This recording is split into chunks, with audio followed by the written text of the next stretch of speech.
Coming at you from New Jersey, the capital of misery, and the place where metal forgot to die. This is Here Lies Metal, the podcast that brings you the origins, history, and culture of everything metal. Once again, I am Maledictus, and I'm Samantha. And we shall be your overlords for today and all of eternity. Welcome to another episode of the Here Lies Metal news. There literally hasn't been news in months. Like all nothing right, has happened in the world. Time. No, there's nothing has happened in the world, so we had to wait until there'd be news. And now suddenly this week, all these things have been happening. Maybe because the weather's been getting nicer out, like things are just happening suddenly. So, welcome to another episode of the news. And with that in mind, I have a poem. Would you like to hear it? A poem? Yes. Would you like to hear it? A poem? Yeah. Okay. So it goes something like this. The gods made heavy metal, and we saw that it was good, you see. But they said to play it louder than hell. So we promised that we would. But the losers, all those people that don't like metal, they said it was over with. But we knew it was just a lie. So we know the gods made heavy metal, and it's never going to die. That was beautiful. Thank you. I'm glad I didn't write that. But if you know what that it's from, comment down below, by the way. Yeah. Well, what inspired you to perform this poem for us today? Well, you showed me that thing. Somebody had randomly... All right. We don't need... What? You asked me. You're supposed to make up a good story. Oh, that was... All right, moving on. Yeah. So, anyway, no, I was inspired because I was just thinking of metal so much, and it just like struck me like lightning to read such an epic poem by such an epic. I mean, it's philosopher. really always on your mind. Yeah. So some great epic philosopher. I didn't write that. Obviously, we recite those words every day. Yeah. It was a great metal epic philosopher that wrote those words. Before our daily meal, we say those words. Yeah, there's many more. That is the prayer of our household. Yeah. Maybe I'll read another one next time. Another one of the losers. Another prayer. Another prayer from that same philosopher, that great warrior metal philosopher that wrote that. Okay. There's no concerts yet. Yes. However, we saw one. Well, back in the day, we used to give updates on concerts we went to and stuff before the news, but we haven't had the opportunity to do that for a while. Now, we've missed a lot of live streams, I think, because we haven't been totally interested in a lot of them, but we decided to tune in to, what was it, the Decibel 200th issue live stream. We watched the whole thing. Sat quietly and watched the whole thing in our living room. There's a lot of space between the bands, but it's a lot of fun. We'll do a quick review on all the sets. First set was, what was it? Full of Hell. No, sorry, not Full of Hell. Wake. Which is kind of like a very dissonant sludge black metal death experience from Calgary. Where I think more black metal should come from Calgary. But it was there's a lot of notes. They had a lot of notes. It's one thing I noticed right away. Yeah, they're not really our style, but it was fine. Yeah, it was like that sort of complicated proggy kind of black metal, like nerdy kind of black metal. A lot of it's very modern sound. Like way too many parts. Like there's a lot of like parts in the song. There's a lot of different like A, B, C's, and D parts. And E and F and G's. Very punishing. Yes. There's no mercy in that sort of music. Yeah. All I can say is those guys could remember a lot of different parts in their songs. I couldn't remember that many parts. Yeah, but it's not like, well, you take like Blood Incantation. Like they have a lot of parts, but I think they're a lot more memorable. Yeah. Than the parts. They're better at that kind of music than these guys. Well, it's a different kind of thing. Like they're making something that's much more dissonant and droney, kind of. Like, and you were saying they were gazing a lot. There was a lot of the shoegaze elements, but it lacked like the niceness of shoegaze. It was like a bad gaze. A lot of delay pedals. See, like Blood Incantation won't waste their time or something like that. Like these guys were gazing. I think that they had a new album last year. I attempted to listen to it, but it's so far beyond my usual thing. I'm not even waiting out to have an opinion on that sort of thing. So, but yeah, I mean, nice video. Yeah, they all had their own sort of production styles. The next band was Horrendous. Now, that was pretty cool. Yeah, those guys were cool. They were doing all the metal. They did all the metal. They were, what would we say? They did like every style of extreme metal from like 1986 to 1989. Yep, they were worshiping death. They were worshiping Slayer. They were, they were really just covering the early part of death metal and the late part of thrash. They were sort of covering that area really well. Doing it pretty well. They were also trying to sell Marshalls and beer as well. Yes, but that's fine. Yes, there were many repeated commercials featuring them. Yeah, but that's fine. You got to do what you got to do. This beer tastes really good. Yes, and they were talking about their Marshalls, and they were kind of being somewhat sponsored by Marshall. And that's cool. That's cool that they get to do that. Being such a smaller band. So yeah, they were fun. After that was Full of Hell. We've seen Full of Hell before. Yeah, we came to the tail end of them at Psycho. Yeah, we walked in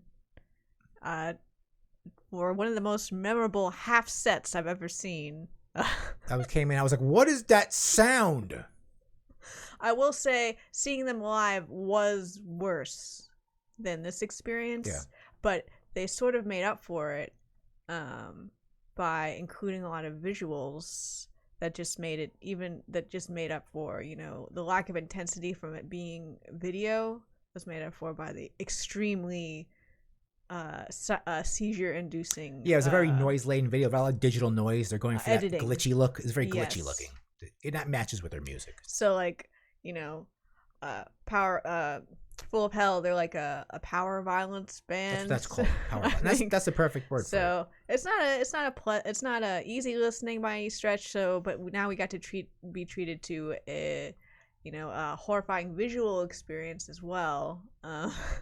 And also fun, the editing was done by the guy who does the max volume silence videos, which are just nice videos usually taken at St. Vitus, and he doesn't edit them to be horrifying.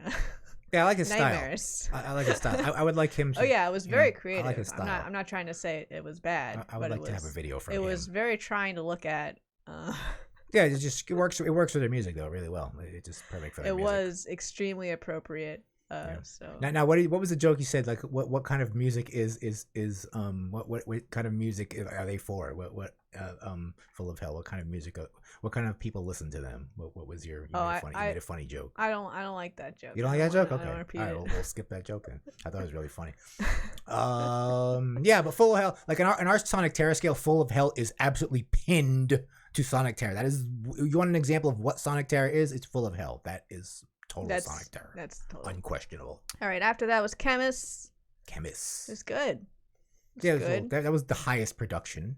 That was like a by professional video. Yeah, the whole production company is behind that. They had Arthur Rizek master it, and it was recorded at some big club, like some big. Not even a small club. It was like a mid-sized venue. Yeah, it was clearly the kind of place where bigger bands play. Like, we don't play on a small stage. Yes. I mean, I don't know if they're snobs or anything, but it was very slick and nice. But that's what their music sounds like, so it was clear. It was appropriate. Extremely high production. And I was surprised. Like, I knew like a lot of the songs. I guess just because they're so popular. They're pretty popular. I'm not a Chemist fan, but yeah, they're on the radio. The songs are familiar to me, a number of them. So I thought that was funny. Yeah, I hear those on the radio, like on SOU. I appreciate it. That guy's like a real guitar player there. That guitar, their lead guitar. Yeah, they're all like they're sort of like a doom band, but with a lot of Thin Lizzy kind of harmonizations. Yeah, we're talking about. They're doing Thin Lizzy, but not like a dark Thin Lizzy. Yeah. Doom Thin Lizzy. Slower, a lot slower too. Obviously. No, it's fast. Well, their Thin Lizzy parts are fast. Yeah, they did a lot of they're not a slow two doom guitar band. stuff, but very like Bowie said, so very high production. Yes. Extremely high. Very pretty video. Everything. They're a normal band. They're like normal. I was saying that. I was like, what is Midnight's gonna look like after this? And they look exactly how we thought it would look like. Because Midnight obviously headlined the show, and it starts with Athanar coming into the venue, like whatever, the rehearsal suite, whatever it was, with a torch, and he conveniently leaves the torch outside because he can't bring the torch inside. He'll set the place on fire, and he goes in to proceed with the set. It was a good set. I like that they had all their like flags and banners up around them, like everyone they've probably ever had. Yeah, some were just spray painted, Yeah, like that's the first one, and here's the second one. Yeah, that was a cool concept. They also seem to add a guitarist. I don't know if that's going to be permanent, but they have an extra. I think they probably did that because they wanted it to sound more like the record, which there is clearly tracking done on that, multiple guitar tracks. because otherwise the the live experience is much more raw usually with just the single guitar player, but I'm sure they wanted it to sound a bit more slick. Yeah.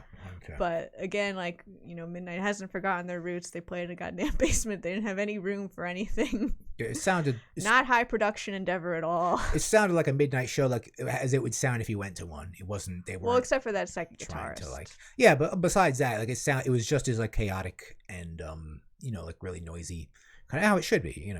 Like it didn't sound like their album. It didn't sound like you were just hearing their album. It sounded like you're at a show. Oh no, it was definitely live, but I think they wanted the fuller sound for whatever reason. Yeah. Since it's more of a video. But I also really liked for Midnight that they played only new songs or deep cuts. Yeah, none of the There was no Satanic Royalty. There was no You Can't Stop Steal. There was no Endless Slut. Nothing. No. There's Who Gives a Fuck. That's what you got. None of their top 40 hits were on there. It was all. And the new songs. Yeah. So it was that was I fun. like that. It was good to see. That's the closest thing you're going to see to a show that you want to see these days. Unless you want to see like unless you want to go to the Sturgeon Fest or something, whatever it is. You want to go interact with the type of people who are going to the concerts that are happening. Yes, exactly. That's what I mean. You're not getting quality shows. So. And you're getting just local New Jersey hardcore shows, which I won't say anything about that. So that's our concert review. So we have one, say that things are getting better. That was more detailed than our usual concert reviews. Yeah, things are getting better. There was a concert review. It was on TV, but it was on the internet. But there's one. So it's better than nothing. So all right. So today is a news episode, and we're gonna do the news. And there's a lot of news. So and unfortunately, we have to begin with a metal obit, and perhaps a lot of you guys are familiar with Karma to Burn, but the founding guitarist Will Mecum of the mostly instrumental, not totally, but mostly instrumental from what I know, Karma to Burn has passed away, apparently of an accident, some sort of accident. They didn't really get into details, but it was some sort of tragic accident. I have, I'm talking about these because I sort of have a memory of these guys opening for Wino once, and I wasn't really familiar with guys, and I kind of learned that I was like, wow, these guys, all their songs are numbers, and they don't really have a lot of words. And I was going through the catalog; some of their songs have words, but mostly they're mostly an instrumental kind of stoner band from West Virginia, by the way. And so rest in peace, Will Mecum. I know a lot of people are sad about this, and it's very sudden. So, yes. All right, more health news, but hopefully more positive this time. We are updated from Jeff Becerra via his Possessed official Instagram that he recently underwent a flap surgery and is recovering. And if you didn't know, he's been paralyzed from the waist down since, the early 90s after he was shot. Or was he stabbed? I think he was shot in some robbery. So it was, sucks. So that just derailed his whole life. Yeah. And Possessed released finally again another album in 2020, I think, or no, 2019, and they were gonna tour last year, but that was of course canceled. But now we have here an update from him. He posted week 8 post-surgery didn't happen exactly the way we wanted, dealing with an infection that popped up from where the 3 incision points met. So I guess he had a previous surgery, I think, for a pressure sore, which is, I think, a common issue people who are wheelchair bound deal with. He's on antibiotics, and from the last I saw, I think he's had another update on Instagram. He's still in the hospital, but recovering. I think this is a pretty intense medical procedure he's just been through, so hopefully it gets better. We had tickets to see Possessed in March last year. That was the last show we didn't see. No, actually, I think Spectral Voice was the last show. Was there another show? There was one before. But this was like the first show that was like canceled that we were supposed to go. No, that was Spectral Voice. Was it Spectral Voice? Wasn't this one? I could have sworn we were supposed to see this one. Then they were like, oh, it didn't happen. It was like I don't know. It doesn't matter. They were very close together. Yeah, I guess they were very close together. That's what I remember. Yeah, I do remember that when the pandemic hit. I was wondering if I'm going to get to see Possessed, because I was very excited to see Possessed, because it was going to be in this small venue and it was going to be intense. And you would have definitely gotten COVID in there. We would have 100% gotten COVID and probably an injury of some sort. But yeah, so we'll have to see how this affects, because I know, Jeff's been very, very invested and dedicated to rehabilitating Possessed and getting them back out there and back out on the road too. So hopefully he recovers and we get another Possessed tour. Or if he doesn't recover, I wish him a nice, not. Never mind. Yeah, hopefully, we get to see these guys again. I mean, no pressure. I don't want to put pressure on him. Just have to get out on the road again. But out there, I know he was very excited to do that. Getting out there in a wheelchair, I wouldn't have done that. You got to give the guy credit. If I was on a wheelchair, I'd be like, fuck this, I'm not doing that. So this guy is definitely. Well, I know after he went to college after the attack, I guess we could call it. Had a family, improved his life, had a career, and then he was like, I want to get back into music. I'm going to restart Possessed. So, which was, pretty cool. Which makes everyone happy, the original death metal band. So, unfortunately, in Corey Taylor news, I always have to tell you what Corey Taylor thinks, because Corey Taylor let you know, and you probably know already what Corey Taylor wants you to know about. So, it looks to me like, so recently, Corey Taylor was on Steve-O's podcast. The Wild Ride. The Steve-O guy, the guy that used to go inside porta johns and explode them, and the whole thing.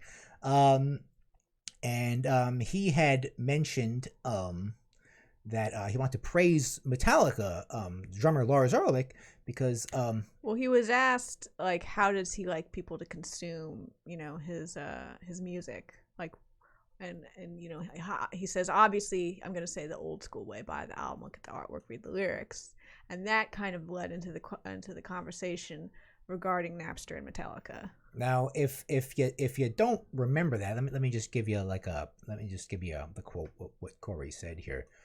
I'll do the Corey Taylor voice. I remember everyone giving him so much shit because of that, and he was so right in so fucking levels. He was so right on so many fucking levels, Taylor said. It's scary. And I don't think he talks like this. Yeah, he kind of fucking talks like this, bro. No, he has How does he talk, bro? He doesn't have a bro. Well, he doesn't know. He's not a hardcore guy. No, he's not. I wasn't making him sound like a hardcore guy. Okay, whatever. Keep going. It's scary. And I wonder how many people took back and eat a little crow. because, you don't know that saying? No, I'm not. Eat crow? I'm not from the Midwest. I don't know. Is that I've heard that. Is that some Midwestern thing? Eat crow means you admit you're wrong.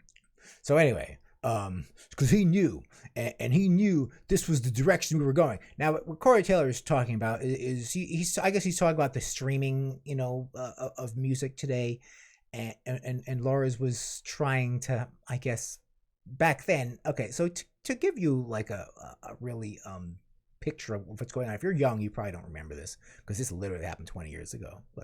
I was, you might have not been born yet, kids. But 20 years ago, there was this thing called Napster. Okay, what that was is you could go on your computer, and it was a software. It was an application. It wasn't an app back then. It was an application.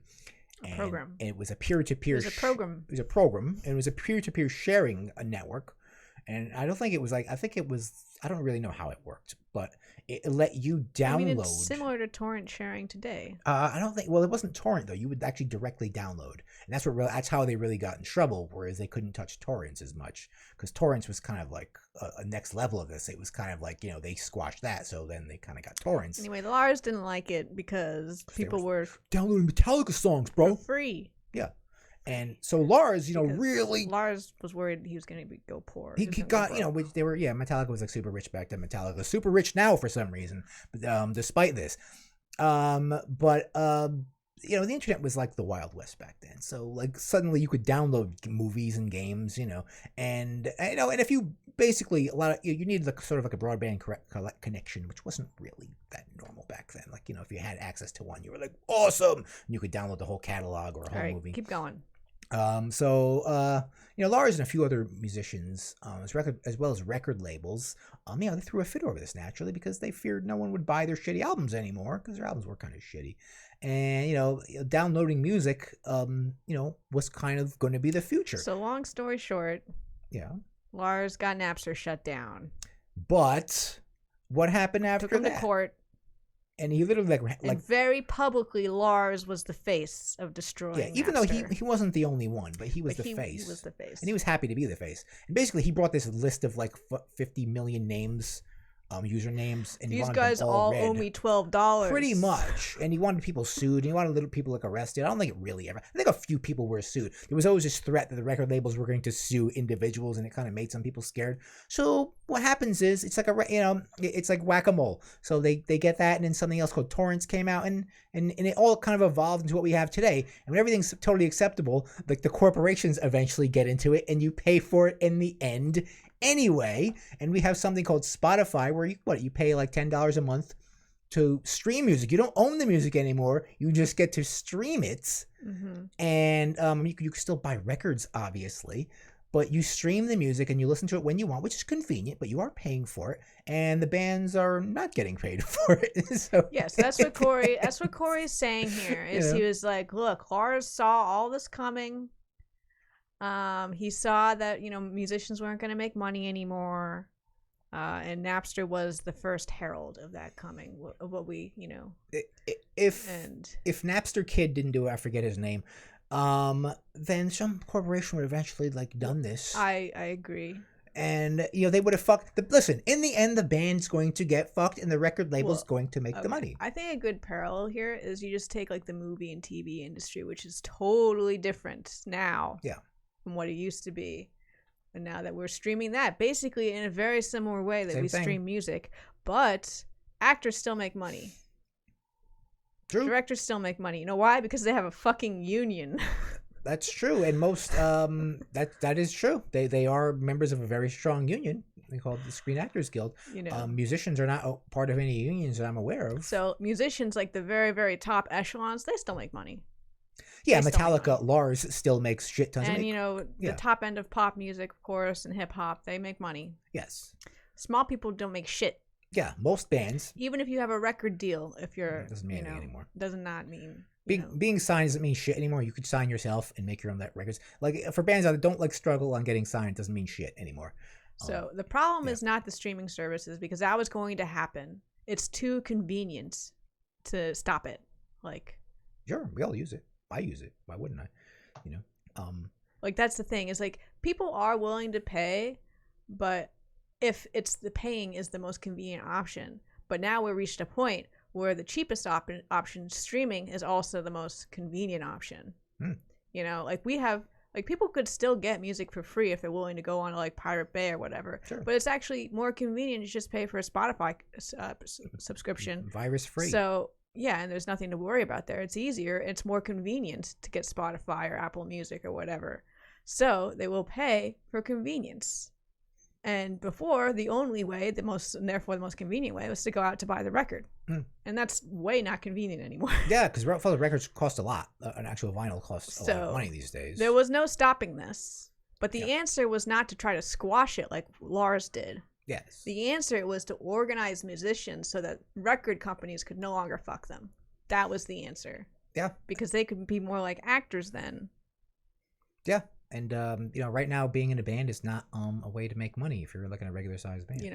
There are more musicians than actors, I would say. Yeah, there's definitely a lot more musicians than actors. Everyone just... But musicians could still definitely make more money. The smaller guys on the smaller labels, or the smaller bands on the mid-sized to larger labels. Yeah, they're really on their own. I mean, I think musicians really just make money off of shirts these days and merch, not off of music, because their music it's free. And by this, I'm also saying that whatever deal Spotify has with these record companies would also have to be affected by this, because they would no longer be cutting these kind of deals that screw over their artists if they had to actually pay their artists. So. Yeah, record labels are just there to fuck you. We need to find the actual problem here, okay? Yeah. And it's not the consumer. No. That's the thing, is that these articles, they always pin the blame on the consumer. That's what they tried to do. It's like a wave. It's you can't control that. As I said, people will just go for what's most convenient. It's not that they will do whatever it takes to pay nothing. Yeah. Because they will pay money if it's the easiest thing. Yeah, that goes for video games. I used to download video games. Steam came out. I don't anymore, and I'll pay for them because they're there and you can have them right away. There's a perfect example. So if you could download, and of course, video games still cost money. Music doesn't. So you explain, you figure that one out. So but yeah, you're if you're a band, you're kind of on your own these days, unless you're Metallica, who owns their own catalog. That's a different story, though. Yeah, so that is the future today, and Lars didn't really help anything, and he was just a bump in the road, and he just made himself look bad, and he made it seem like artists and labels were trying to screw over people. It took Lars 20 years to recover from that. It really did. It took 20 years. It took him a long time. It was bad. It was bad all around because it didn't stop anything, and it was a bad optics. He was persona non grata for like a while, for a good 10 years. And they were like, until people came around until, not, liking Lars again. So yeah, so Corey Taylor's an old man, an angry old man, as usual. He's just one of those guys. So anyway, next here we have the story everyone is talking about. So you probably heard about this, even if and obviously this is kind of local to us because this was happening in New York City, but I'm sure this has traveled really across the country because this really is one of the first real public like metal kind of punk rock hardcore shows that has really happened. Albeit outside, but it was kind of back to the old days with this. Now what happened here? All right, so the facts of the matter here. April 24, 2021, Tompkins Square Park, Lower East Side, Manhattan. There was a hardcore show with reportedly 3,000 people. We've got this photo. We'll look at some other videos. There, as you can see, they're not socially distanced. No, that's just one picture. We have many pictures. Or masking. There's no masks. Yeah. That would be like the least you could do is to wear a mask. There's not one mask here. There's like one dude over there. And the bands that played, by the way, were Madball. These are not little bands. Yep. These are classic hardcore bands. Madball, Murphy's Law, Blood Clot, and The Capturers. And it was also notably put on by Black and Blue Productions, which, if you didn't know, put on This Is Hardcore Fest, helmed by Mr. Joe Hardcore. We've talked about Joe Hardcore before because he had tried to put on some indoor concerts, like maybe this time last year, at the height of the plague. We did a show on it, actually. Just attempting to still have concerts. And if I recall, This Is Hardcore, the festival, he didn't cancel that officially until the week before or something. Like, he was trying his damnedest to get that thing to go on, and it was just shut down by the city of Philadelphia. Like, there was no way he could do it at all. But he was pushing back very hard just to get. And if you've ever watched This Is Hardcore video of any band playing there, you know what it's like. It's kind of like this picture, but worse. As far as people, getting up on each other. They like to touch each other. There's a lot of touching. There's a lot of contact. There's a lot of fluids. More so than metal shows. There's a lot of fluids going everywhere. Yeah. They're very social with each other. So he's well aware of what happens at This Is Hardcore Festival, and he was trying to get that happening in the summer of 2020. So that tells you what kind of guy we're dealing with here. He was never on board with the pandemic. He was, he's trying to get these shows done. Now, ostensibly, this was a free show, but ostensibly it was a benefit for the New York City Firefighters Burn Foundation. Of course, it's the firefighters. Yeah, hardcore guys love the firefighters. They love the firefighters. You gotta protect the firefighters. The working class firefighters. So, though admission was free, they asked people to donate. Apparently, they raised over $6,000. So I guess that's nice. Yeah, and obviously, you have to kind of just do that by online, obviously. Yeah, I think they had a Venmo or something. Yeah. So, yeah, that's cool that they raised that much money for. Obviously, there was a lot of backlash, online. Right away, the day after.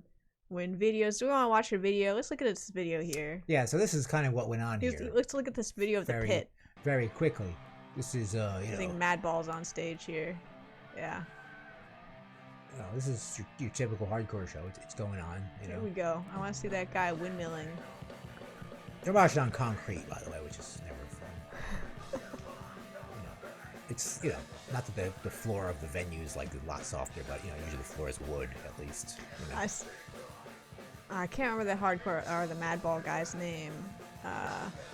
I saw another video of him, he was pulling people up onto the stage. Yeah. He's not afraid of this shit either. Yeah, no one here. They're all done with it. Everyone here is pretty much done with it.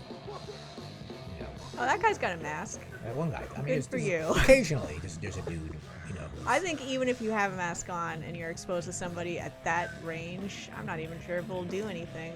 Yeah, I know it's not that thing's not really gonna stay on your face if you're involved in this kind of stuff. But I don't know. Have we gotten like a big spike from all this? I don't know. We won't know for a little bit. This is true. I think it's actually might be in a spike right now in the city. Right. So we'll have to honestly though, like these people, they probably already had it. Yeah, and I would say like a good chance, like at least 70% of them have already had coronavirus. That's true. So maybe it's not really a big deal because they obviously don't give a shit, and they live in New York, which is a very dense place, and it's very easy to get it there. Yeah, we obviously we don't know where these guys are all coming from, but my drummer went to the show. That's true. So we know at least one Jersey guy, but didn't he have it, or like I don't know. His family someone in his family had it. I don't know. Exactly. So the type of person that goes to this has already probably been exposed.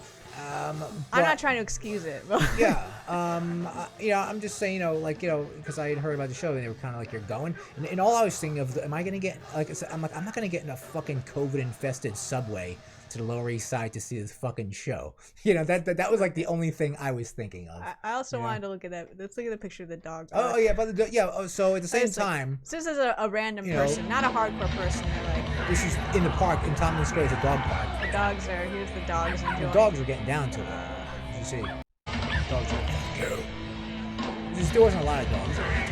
Okay. They were like, all right. They were. So obviously there was a lot of backlash after this and being like, what the fuck's wrong with you people? The plague is not gone yet. Not everybody's vaccinated. Certainly not the type of young people that would go to this show. Just wait a couple months and you could have done this safely. And so John Joseph, he decided to defend it. He's the frontman of Blood Clot, formerly Cro-Mags. You don't have from the Cro-Mags, obviously. So what did he say? John Joseph had a comment. First small statement about this, and John Joseph said it was, and he kind of talks like this. John Joseph talks. He's one of these guys. Guys that talk like this. And let me say this to all those talking shit. For the last year at NYC, there were protests, tens of thousands of people in the streets, some rioting, some looting, engaging in bias attacks. And on 420 Weed Day, thousands of filled Washington Square Park, sharing blunts and weed pipes. Nobody said shit. This was our protest, our rally. People who don't want to come, they stayed away. Good. Nobody missed their ass. They're all hardcore guys. They always gotta talk tough to you. Miss your ass. So obviously this didn't go over very well, especially comparing it to BLM rallies. Yeah.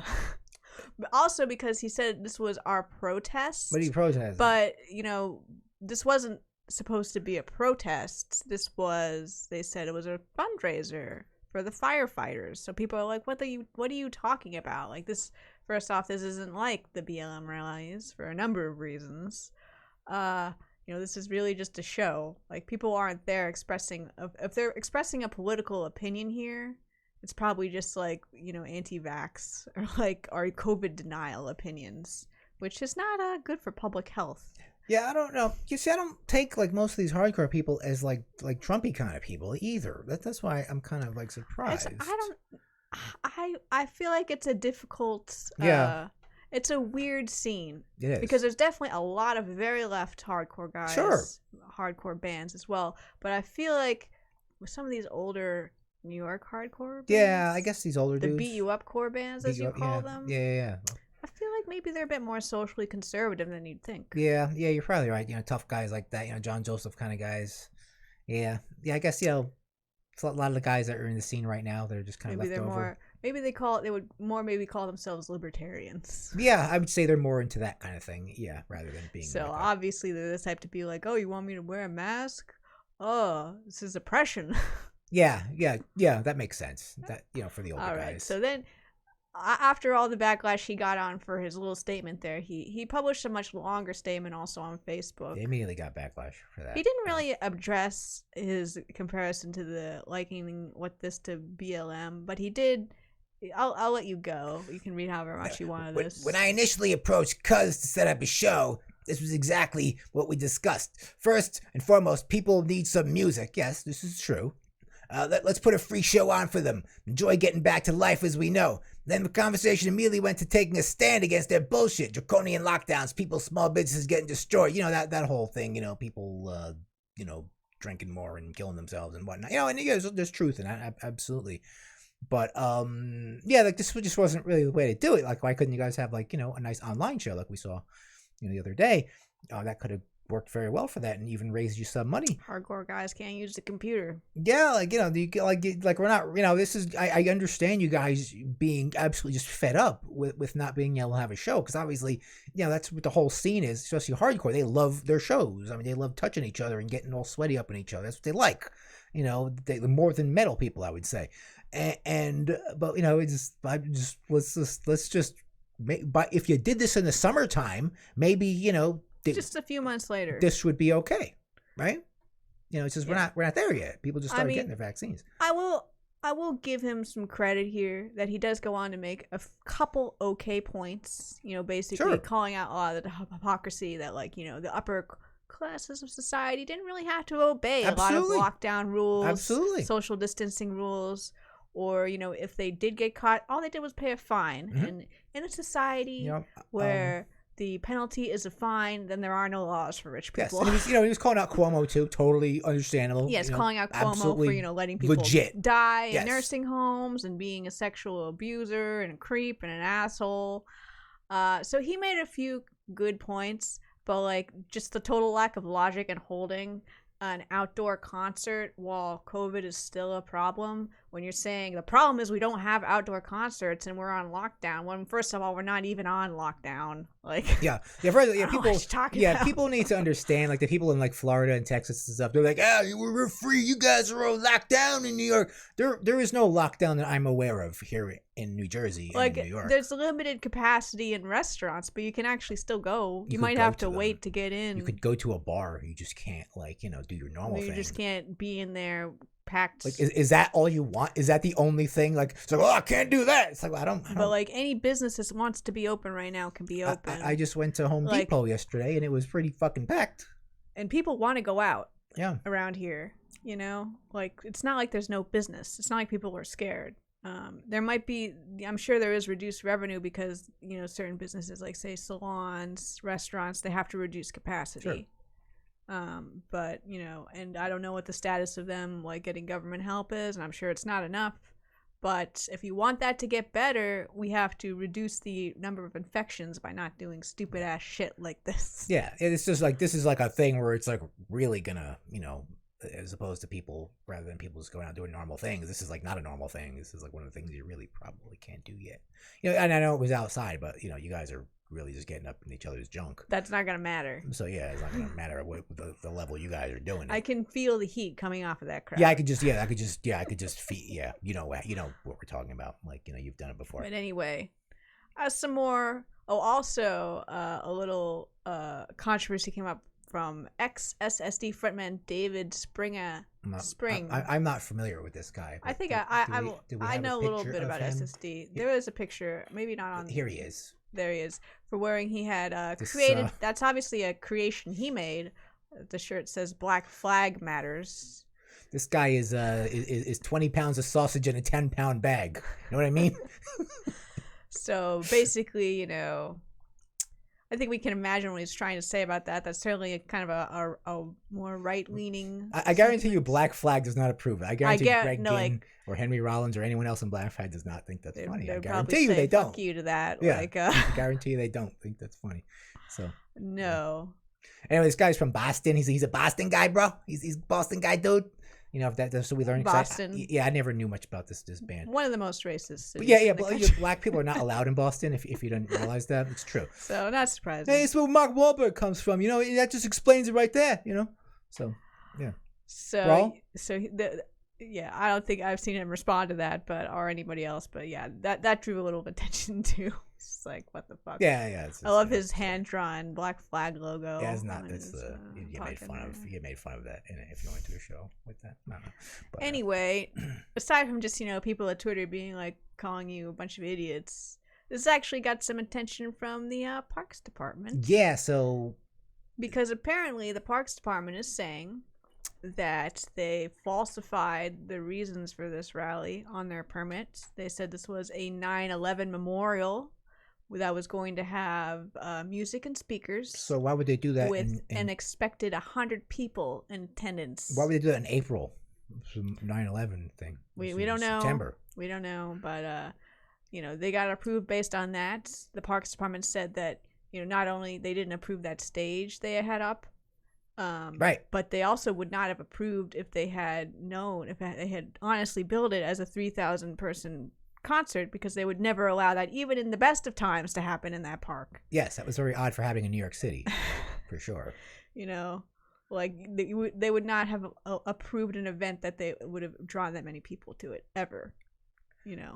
So, and obviously this is a park. There's no security. There's no a free concert at a park. They can't control how many people goes in and out. But I think it was the Gothamist that kind of gave a counter to this, really kind of taking the side of the city, saying how the black and blue guy.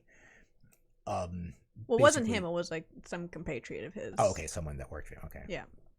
It was someone else's name on the permit. Okay.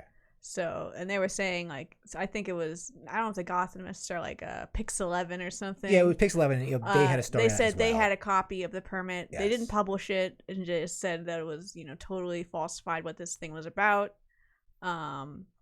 And then Joe Hardcore comes out here. He's like, wrong. Yeah, he has a statement here. Joe Hardcore, this is his statement.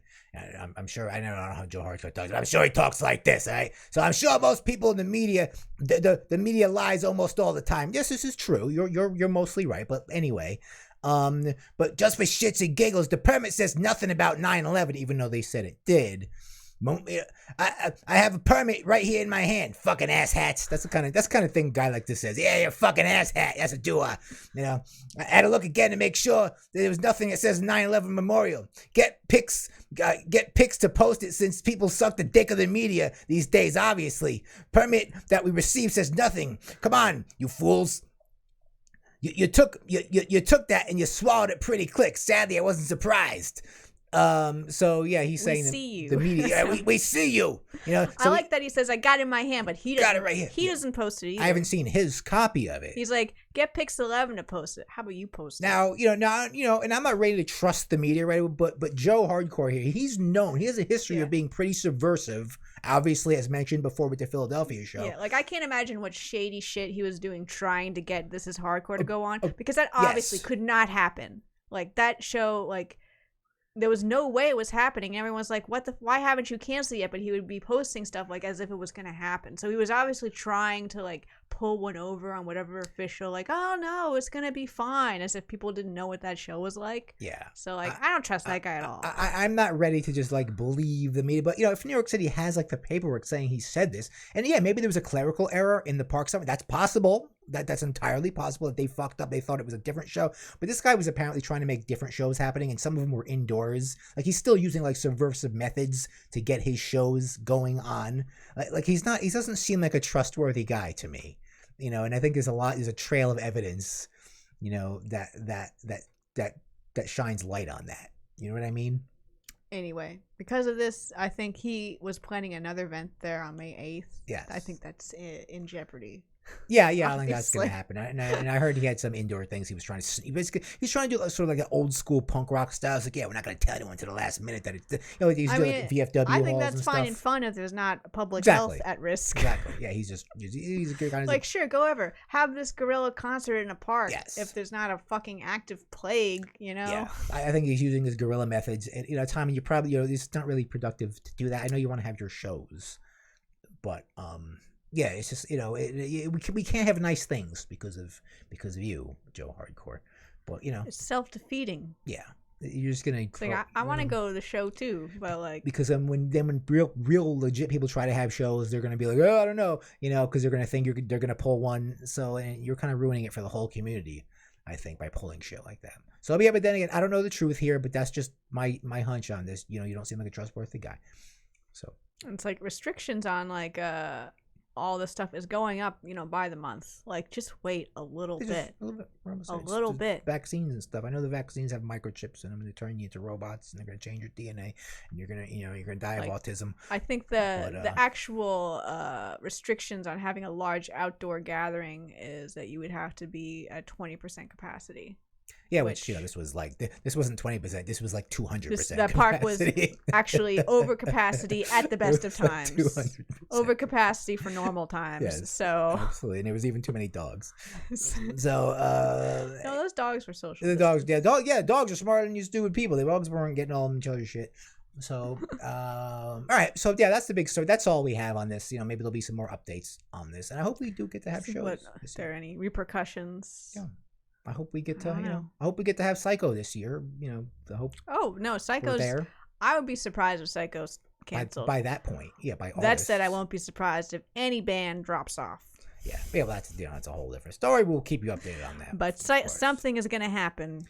Yeah, at Psycho. Yeah, we'll keep you updated as we get closer. We'll start talking about that. We'll start doing our analysis. On that. I'm waiting every day for them to announce the bands. Yeah, who dropped off. Usually we have that solid kind of by now, but these are different times, so we're gonna have to be a little more patient with them. Okay, so this is a quick one. We've been talking about Vince Neil preparing for that big Motley Crue tour that was supposed to happen obviously in 2020. Obviously that didn't happen. Then they kind of pushed it up to 2021, but that's not going to happen. More like 2022. But in the meantime, we're like, oh, Vince Neil has plenty of time to get in shape and get his voice in right now. Get his voice ready for this because obviously you have to be in pretty good condition to do a concert like that. There's no two ways about it. And Vince Neil, from we saw in 2015, which was quite a long time ago, he was pretty horrendous. But, I was kind of expecting him to really be back, back at it by now, since he had a lot of time, a lot of downtime, right? You have all that time to work out and stuff. But he made an appearance at a School of Rock in Franklin, Tennessee. I believe he lives in Nashville, so it's probably not too far from him. And they kind of in this article, they're just talking about him showing up and being a nice guy and stuff. However, I don't know, Vince, just very quickly, my quick analysis, this is very, this doesn't make me look like a nice guy by doing this, but hey, I have to call out Vince Neil. If we'd like to see, a quality Motley Crue show next year, we kind of got to keep an eye on him, Are you fat shaming Vince Neil? Yes. Are you fat shaming Vince Neil? Yes, I am. I am, because Vince Neil, you need to do better. You personally need to do better. If you're going to perform like you did in 2015, that's going to be really bad. Everyone's going to notice, and it's going to be a lot of talk about it. Maybe he had a rough quarantine. I'm sure he did, but he has, he's a guy with a lot more resources than we have. He probably doesn't have to go to a job every day. He could hire a trainer. Okay, he has a lot more resources. I don't think he has a lot of stress. I don't think he has a lot of things going on in his life that where he's really busy. This is just me. Maybe I'm wrong. Vince Neil, comment down below and prove me wrong. But he doesn't look like that belly isn't going down. That beer gut is still there. It's there to stay. And when I saw a video, and the videos of this were really hard to find. Like, I really had a problem finding one, and where he was singing, but he was singing along with this girl over here. They were singing "Kickstart My Heart," I think, and you could mostly just hear her voice. You really couldn't hear him, and I think they kind of did that on purpose. They don't really want you to hear how terrible he's singing. So if you're expecting a good quality Motley Crue concert next year, from what we have now, don't count on it. Okay? I don't think anyone who's going to the Motley Crue concert even cares. I would be like, what is this? Were we going to go to the Motley Crue show? No. We go. I'm going to be the first one to talk shit when it happens and it's terrible. I'm going to be like, oh, here we go. What I'm saying is the type all the boomers want to go to Motley Crue. They don't care. But they have to, some of them have to be like, oh, come on. They're all going to have like 5 beers and they're not going to even notice if he can't sing. Yeah. It's fine. Yeah, I guess so. You know what the sad thing is? You can't put someone else in there either. That's the thing with Motley Crue. Because remember in the 90s they tried and it was a disaster. And now that they have this terrible version of Vince Neil back, that you can't, like, what are you going to do? You can't have another sing because no one would care about Motley Crue, which is this weird, sad, like, just truth in that band. Like, he's like such a pillar of this band, but yet he's so terrible at what he does. So anyway, that's all I have to say about that. And other old fat guys, I'm sorry, I can't. This is Old Man Yells at Cloud news. This is our Old Man Yells at Cloud section. With here we have the famous Glenn Danzig. And Glenn Danzig just did an interview with... All right. A lot of hay has been made out of this. Yeah. One quote from this interview where he's talking to Rolling Stone about his newest movie coming out. Yes. By the way, if you didn't think the last movie was completely horrendous and he should never make another movie. We haven't seen Veronica. Well, I heard so he went and made another one. It was panned, but he has a Death Rider. It's got another one now. And the House of Vampires coming out. I watched the trailer. Looked truly awful. It's got Danny Trejo in it. And As a vampire. Glenn's in the movie himself. I don't think he was in the last There he is, one. right there. That you could see him right there. He cast himself as one of the vampires. He shouldn't be in movies. So, and Glenn Danzig, I like the name of his vampire is Bad Bathory. I want to say very quickly, Glenn Danzig played in a movie once. It was that movie with Christopher Walken where he's an evil angel. Well, Glenn Danzig played one of the demons very quickly in that movie. I don't remember the name of that movie. Comment down below. But anyway. Also, another quick note before we talk about the meat of this story is I like that they asked him if he cared that Veronica was panned, and he said, "Well, Citizen Kane was panned when it came out." So you really just gotta take these things in stride. Glenn, you got your ego is a 20-pound sausage in a 10-pound bag. I'm not saying he necessarily thinks he's at that level, but he's just like, that's why you shouldn't care. But Glenn, it's like, Glenn, you really don't parallel yourself with Citizen Kane. Glenn, you are not Orson Welles. Your ego is writing checks your skills can't cash, my friend. Okay, but okay. So they were just randomly asking about some Misfits stuff, and they just randomly asked him about like, whoa, what about the content of? They were asking about the horror elements of Misfits in the lyrics. Yeah. And then they were just like, oh, what about Last Caress? You're just writing crazy shit. No one's asking about Last Caress before. Really one of I mean, if you that song, like obviously the questionable lyrics are very clear. A lot of Misfits songs are very kind of like raunchy lyrics like that. But anyway, so then he went off. You want to read this So Glenn, quote? has a problem. He thinks, that's a result. He thinks, that wouldn't be possible today as a result of cancel culture and woke bullshit, today. But let me explain to you something, Glenn. Let me explain to you something, all right? So I gotta talk to you like a child now, all right? So in my opinion, like the mass media back in when the Misfits were making songs, say like 1980. Was far less accommodating to your type of music in that time. Like the Misfits weren't like hugely popular back then. They were kind of more of this underground thing, and they never would have been popular back then because of what you were singing about. Like, and back then stuff was censored a lot easier back then. Do you remember the Satanic Panic? I mean, that was over nothing, literally nothing. And so if your music was like mainstream, if a lot of like mainstream people knew what your stuff was, they would have had like a fucking like seizure if they heard what the Misfits were singing about. That's why stuff like yours was absolutely underground back then. And today it's pretty much mainstream. Now, how can the Misfits, with all their same songs, as nothing has changed, just all the same songs from back then, how can that stuff be mainstream and headlining Psycho and making tons of money be acceptable in this woke culture society? How is that possible, Glenn, that you guys are more popular than you ever were? How is that possible? I mean, yeah, we saw him sing Last Caress at Psycho Las Vegas to a lot of people, packed house of young people. Yeah. So young millennials. Very young people. And they're fucking loving it. Yeah. Like that's, we had like punk and metal back then to like rebel. Like that's what it was for back then. And like I said, those edgy like Misfits songs were released like today. Like any of those songs, let's say you release them in 2021, like they would seem pretty tame compared to most like mainstream, like any kind of like whether it's like rap or hip hop or anything really. Like most music, like you have a guy right now doing satanic stuff and homosexual stuff at the same time. Yeah, and no one's really that mad about that. That's literally mainstream. That guy's mainstream. Not like the Misfits in the 80s. That's literally mainstream. Yeah. If you did that in 1980, like that wouldn't fly. He would probably go to jail for some reason in some states, that guy. Okay? And so like your stuff is pretty tame. I got something to say. I met your mother today. That wouldn't turn too many heads today. I'm sorry to say. Like no woke feminists would be like, have you heard of porno grinds? I mean, it's not popular, but it exists. And people, you see, the thing is that, okay, cancel culture can't actually stop anything from happening. True. It's not a law. Porno grind, for example, which I don't personally endorse, can get canceled all day. There's still gonna be guys in Ohio making it. Yep. You know, it can't be stopped, and there's still gonna be people listening to it as well. And it's way like raunchier than anything you've ever written, by far. Glenn. Anything you've ever written. So no one's trying to cancel you, Glenn. No one would try to cancel you. And that came up in the modern era. Yes. Okay, that's not from the 80s. So if you or Black Flag or the Dead Kennedys were doing, it would totally be possible. It doesn't happen today because we have, everyone's kind of dumbed down and kind of happy and kind of dumb and fat and comfortable today. Like it was a different time back then, and that kind of music, that kind of anger kind of worked easily back then. Like it was a lot more heard back then. Like today, everyone could just go on the internet and be angry about something, right? And no one is really going to listen to you. Like I think you got a better, you had a quieter outlet, but people that heard that, they were really into it. I don't think he's making a coherent point here. I think he kind of like wanted to complain about cancel culture, but it didn't really apply to Last Caress or anything he's actually done in his in his career. Yeah.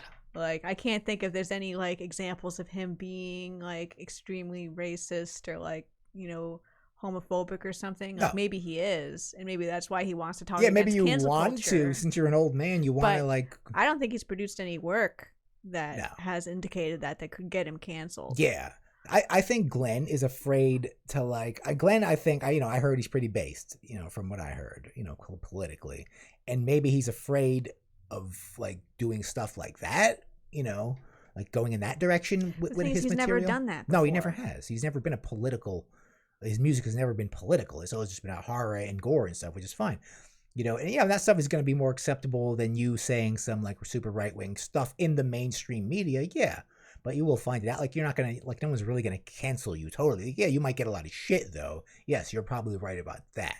Yes, but you'll still have like, and you might lose a lot of your fans because they might be like, oh my God, Glenn Danzig said that. Probably gain some gross fans. And at the same time, you probably gain some fans. So yeah, Glenn, but the Misfits as they are, would even be easier today if that was like a new idea today. It's very difficult for that to even imagine that being a new idea today. If the Misfits came up now, they would do very well, I'm sure. Yeah, they would. Yeah, people would probably be like, whoa, this is awesome.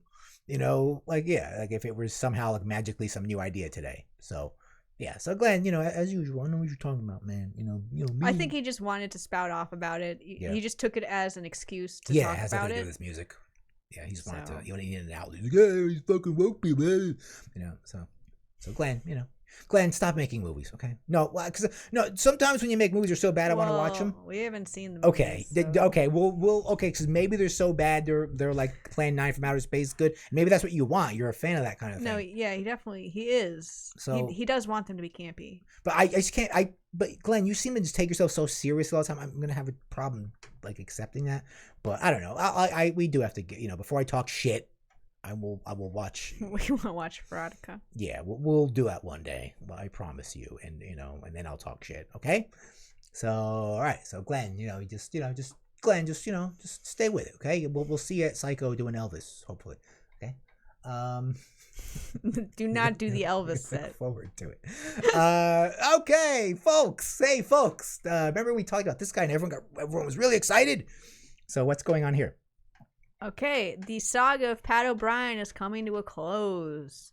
To recap, in 2018 he was arrested because he ran to his neighbor's house and kind of pushed her and threatened her, and she said he was acting like he was hallucinating. He hid in a closet, and then something caused his house to go up in flames. It's all the ammunition. And all the live ammunition he had in there started going off.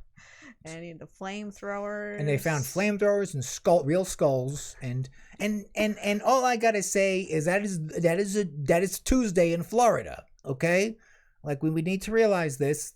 Like, I mean, it's a Florida death metal guy's house. Yeah, I'm not saying Corpse Grinder has that stuff in his house. He seems like a much more family-oriented guy. Plushies in his house. But yeah, but not all. You can't expect all the death metal guys to not be totally Florida about their death metal. Okay, some of them are going to have machine guns. So he was arrested, and he was out on bail for a while. Yeah, we covered all that. We covered all that in the past. All the because once he went to jail, then he was seen at a bar in Kentucky. So now he's finally been sentenced. and he was given time served, so he doesn't have to go back to prison or anything. Sure, that's fine. 5 years probation. I'm okay with that. Restitution in the amount of $23,793.45. I'm sure Very specific. I'm sure he's got that. And he also has to go get drug and alcohol evaluations, 150 hours community service. It's all fair. And obviously has to abstain from alcohol and controlled substances and will be tested. They didn't say what he was on at the time he was arrested. He looks like he's on meth. He's on. It's probably meth, right? He's got the scars on his face. Yeah, I mean. So this case is adjourned. But they never said. I think I even remember reading that he tested negative for something, but at some point he tested negative. I don't know how long it lasts in your system. But so I think it's pretty clear he was definitely on something. Yeah. So and he needs help, and he's gonna get the help. Yeah. Hopefully the system is gonna work for him. I'm glad that's all he got. I think that's fine. I think that's fair. I don't think this guy should be doing any serious time. I'm not a pro-carceration person. I mean, he burnt down his own house. It wasn't like someone else's house. He mostly hurt himself. Yeah, so you shouldn't go to jail for burning down your own house. He frightened his neighbor and he hurt himself. And maybe his neighbor was a really annoying old lady too. So maybe I don't think they knew each other. Oh, okay. So maybe she was, but maybe she just didn't like his kind. She was like, "There's a crazy guy next door," and he was like, "I got guns," and she was like, "Oh my god," what if like he was our neighbor, like I don't know. What if Pat O'Brien was our neighbor and he just came up with skulls one day and guns? I would try to make friends. He ran in here. I would be like, whoa, I'd be like, whoa, dude, I got some guitars. Show me what you're working on. Play this guitar. I think I would just try to like be friends with him. I wouldn't like panic right away if it was Pat O'Brien. I would be like, oh, maybe here, have a beer. It's okay. What's going on, dude? Are you feeling okay? Well, I think he was in the middle of like some kind of psychotic break. He was in some sort of. You're not gonna take him out just by being cool, okay? He was in a bender. He thinks you're out to get him, or he thinks other people are out to get him. No, he wouldn't think. I'm not some like no maybe. I don't think he thought that lady was about to get him. I think he was going to her house looking for safety, and he found her there, and he was like, "They're coming," or like, And she's like, "Oh my god, get away from me!" And she was like, "You're crazy."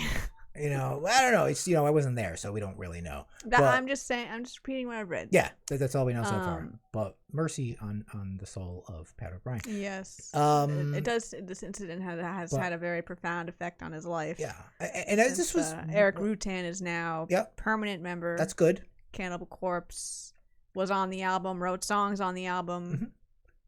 So who else? And obviously I heard Corpse Grinder really just wishes this guy the best. Oh yeah, well, Corpse Grinder's a very nice guy. He just hopes this guy gets better. But when we published this original article, it kind of got a lot of attention, a lot of shit for some reason. I was just telling the news, and you guys are giving me shit. So I hope all you fucking haters are happy now. He's free. He's okay. And I'm not talking shit about him. I was never talking shit about Pat O'Brien. I said he's from Florida, and when you're in Florida, sometimes the flamethrowers and skulls happen. Okay, it's I hope he gets the help he needs. It seems like he's battling some kind of addiction issue here. Yeah. He'll be fine. I hope he makes a new band. Probably a mental health issue, and hopefully Florida can help him. No, Florida. Maybe he should go back to Kentucky. He's originally from Kentucky, I heard. So maybe he should go back to Kentucky. Nice bluegrass. Would that be any better? Maybe I don't know. but Florida's like I would say it's like we should go to Florida. It's like I don't think we can handle Florida. Like I don't think we're cut out for Florida because they have machine guns and skulls and flamethrowers. It really depends where you live in Florida. Well, yeah, if you're in rich Florida by Miami, that's a different Florida. I'm talking about like the Orlando area, northern Florida. Like they got some of the craziest fucking people there. I mean, right now Florida is a free open country. There's no restrictions in Florida right now at all. Like it is just land of the old west right now. It's crazy and everyone there is happy and they're like, "Fuck you!" So I don't think we can handle Florida. People like if we went into like northern Florida, like Jacksonville area or Apalachicola or something, or any of those crazy Florida places, I don't think we are cut out for Florida. Like we're not. They're a special kind of people. Comment down below if you're from Florida. Because like I can't keep up with you guys, and I know you make fun of New Jersey that we all come down there. I don't want to come down there. I know a lot of our richer people like to come down, and maybe they make Florida miserable for you, but I don't want to come there, okay? Because it's too much for me. I can't handle it. I'm not armed, and I don't have a lot of whiskey or meth or anything like that, or machine, and we don't have enough money to be the rich people, and we don't have enough money for that. It's like to live where they live in Palm Beach, wherever where Trump lives. So, but Trump is really just perfect in Florida right now. It's like really kind of perfect for him, really, to retire. But all right, enough about Florida. Okay, like you guys get mad at me again. All right. So, and finally, another follow up story. Another follow up story. Let me. So there's this again, folks. So, as we had mentioned before, there was a local heavy metal station here. Classic metal station. It's been around for a very long time, since the 1980s, called wsou. It's of Seton Hall University, a Catholic university. College station. Yeah, college station. Run so it doesn't make money. It's funded, obviously. And we had done a story that they were being protested, or that a petition had been created by something called the Lepanto Institute. The Nopanto Institute. And petitioning the Bishop of Newark. Mm-hmm. And we hadn't really heard anything about that. I'm going to assume it was unsuccessful. But apparently, there's another group now called Shut Down WSOU. Maybe it's the same group but a different name. I don't know. Or maybe they founder Richard Smaglick. Mr. Smaglick. What an unfortunate name. Mr. Smaglick. Richard Smaglick. Did an interview with News 10 to spread the good word of shutting down this satanic radio station. Once again, folks, I'm just going to mention the battle continues. I'm going to mention this again. I'm not sure where you're getting this satanic business from, because they play heavy metal songs. I don't know. I just want, for this very small minority, by the way, who's protesting it, does not, from this picture here, there's probably all of them right there. I'm happy in a way that metal is scary to them, at least, again. Because, I think people should start being scared of metal again. It was fun. Maybe you were too young to remember how fun it was when people were scared of metal and it was on the media and everything, and it was a satanic panic and they thought Rob Halford was telling people to kill themselves and stuff. Those were, like, there was something cool about those days. Like when someone was after you for something completely stupid. I don't know. Just to me it was. But once again, they decided to protest this Catholic radio station, that which we mentioned before, literally censors its songs. Heavily censors. Like censors innocuous things you would think were innocuous. That, like, normal radio stations wouldn't censor out. Like demon, hell, devil. Like, I remember listening to a cover by Korn, "Devil Went Down to Georgia," which is a country song, which mentions the devil and hell and demon and all that. And they would cut out these words from a Charlie Daniels song, of all fucking people. One of the most conservative people ever. So this station is definitely not a doorway to Satanism. No. Okay. You can also hear mass on it on Sundays. So. On weekends, they have religious programming of various sorts. They obviously, as they're required, they're a Catholic radio station. So I'm curious, and that guy who I was fighting with last time, I forget his name, but hey, come back at me, bro. What do you have to say now? Like, are you still on this? That this is a satanic station? I don't really understand where you're coming from. If it was, that would be hilarious, but it's not. They're just a station that's been playing metal, since 1986, and back then, of course, metal was kind of in a different, like, I think, like, the Satan stuff in metal is a lot more free and open these days. Like, back then, if you were talking about that stuff back then, yeah, go ahead. I mean, the stuff that maybe we listen to that's more open about it. Yeah. It's not on WSOU. No. Like, that's underground metal. It's not even on WSOU. Like, mainstream metal that's mostly what gets played on it is just like, it's the mainstream metal. Yeah. They're playing, like, whatever is in, the Lamb of Gods, the Avatar, the cattle decapitation. I mean, sometimes. It sounds dark. It's heavy. Yeah. They're just, that's what they do in the news. They go, I know these are just old people that remember the satanic panic, and they're like, and now they're hearing, like, Lamb of God, and in their whole ridden brain, yeah, they're like, they remember it and they think that it was correct. Like, yeah, they're remembering, like, oh yeah, there was Satan in the 80s and it was connected to metal, and they thought metal went away, right? And but then someone tells them that metal still exists and it's on a Catholic radio station, and they're just gonna be like, oh. And I think they're thinking of, like, Judas Priest. Now they're hearing, Randy Blythe go, and you're like, oh my God! Well, that's obviously like maybe, like, yeah, like the metal, because the type of metal at WSU, and they're playing, a lot of, like, deathcore like level stuff, which is really terrible, all pretty Mhm. terrible. But but nevertheless, it sounds very sonically horrific. It's a lot of sonic terror in a lot of today's popular metal, because that's all they have really. That's all they could do to get you to notice them. It's like, oh, we'll have more sonic terror. To some Christian protester that thinks Satan is everywhere, that dirt prop, they hear Satan right there for sure. So maybe it's that. I mean, just look at this picture. Look at the age of the people. Yeah, I don't see any young people there. I'm telling you, these are people. They lived through the original Satanic Panic. Yeah. And they don't remember that Satan was never actually found. Look at this photo bomber right here. Look at this lady right here. She's like, like there's like two actually on topic, and then there's one that's just like anti-trans randomly. Where is? I'm gonna guess that's an anti-trans one. Oh yeah, right God here. made them Oh yeah, right. Yeah, and you guys like, oh, I gotta get it in there. Too. It's like, this is my protest, but I want to come. She's like, oh, what are you guys protesting? I already have this sign. She's like, what are you guys protesting about? Like, she's like, I don't care about that. She's like, there's men and women, God said. That's what she's just hijacking your protest, But yeah, and I guess the guy's name is Tobin, the guy that. I think that's the bishop. Yeah, I guess that's the bishop. Yeah. So we have to shut down SOU again because they're censoring out metal. They're censoring out Satan. I'm wondering if the Lepanto Institute is behind the shutdown WSOU yeah, group. maybe it's the same thing. Or yeah, the No Panto Institute. Put on some pants. They're guys. like, all right, our petition didn't get anywhere, so we better organize a dedicated group to push this issue. Yeah, but I'm glad we're doing this. It's fun. Let's keep doing this, guys. It's not going to stop metal this time. It didn't back then. It won't today, but it's fun to have people protesting us. Maybe Guar will make another movie about it. Let's go with this, guys. I wonder how many times WSU has been protested in the past, because this has to have come up before. Yeah, I'm sure it's happened. When the very day they made at this point, it's a fucking institution. This radio station, very famous musicians, it's known around the country, have visited the station, have done plugs and bumpers for it. Like, it's an institution. And if there was actually a threat to it, powers would come in to protect it. Absolutely.